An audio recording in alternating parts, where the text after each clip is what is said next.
prime minister से करम मिनो से मयाम थीजनबीब दरकार लई अदुगा मान ngasi लाकदर प्रोसेस शांति की लेबो प्रोसेस पुरग लाकदर नि अदुगा रम आजे प्राइम मिनिस्टर सोय नमकी लाकनी प्राइम मिनिस्टर असि मपांग मतम की मतुमिना सिचुएशन की मतुमिना लाकपा लाकतबा अदुना अमनी प्राइम मिनिस्टर ना पार्लियामेंट में ngangiba aduga onoda ngangiba potda magi thawai gi oiba nangai taba pot punama manipur so ya haga matamda adu apin nising minama da kalai aduga prime minister se karam mino se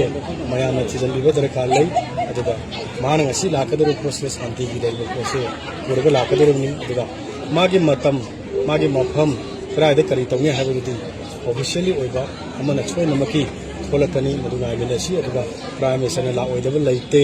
हाइबसे BJP की MLA Singh कना कना ना उननबो होना गिबनो हाइबदे एंगने आइदा थुदो को लैजद्रे तवदबो अखोय उनबगे महुता अखोयना अखोय BJP की मरकता सरकार लैजिबि मरक मतमदुदा अखोय कन्ना इरांगसी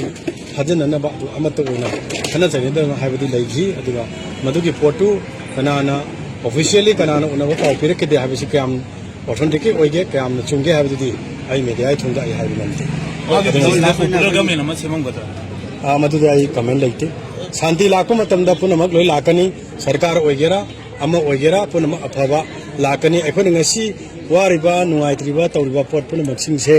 शांति हाइबदु काय खिबदगी बायलेंस न मरम मोरगा लोय मखल काय खिबनी शांति लाको मतमदा ngasi की काय खिब खलजिंग पुल पुंजलकनी पुंजलप मतमदा मपुंग फाबा गवर्नमेंट सु लाको या अदुगा पुनमक मियाम के अपाम से लोय थुंगनी है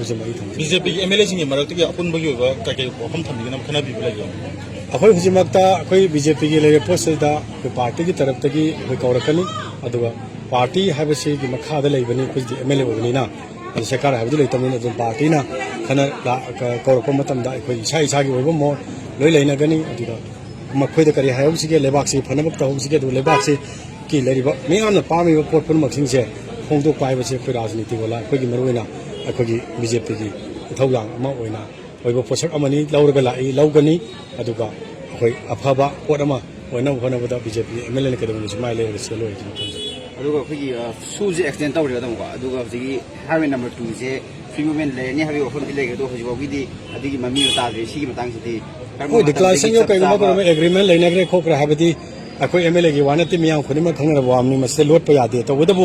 मधु करम कांदगे एक्चुअली मधु होरकदगे हाबदु सरकार की ओइबा पोट अमा हुजिक पिया लेनि लेरंगनी मधु लाको मतम नेशन की यानगरबा पोट अमा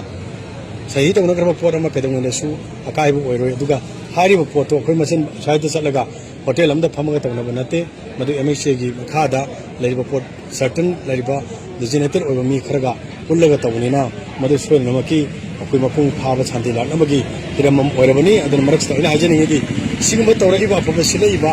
तना समनबा याद्रबा अदुगा अमगा अमगांगनबा याद्र पोता nganaba yanaba lambi ama laise sisu kanana tawribno haibadu khangnar kanda tawriba mising do governor oiro prime minister oiro aduga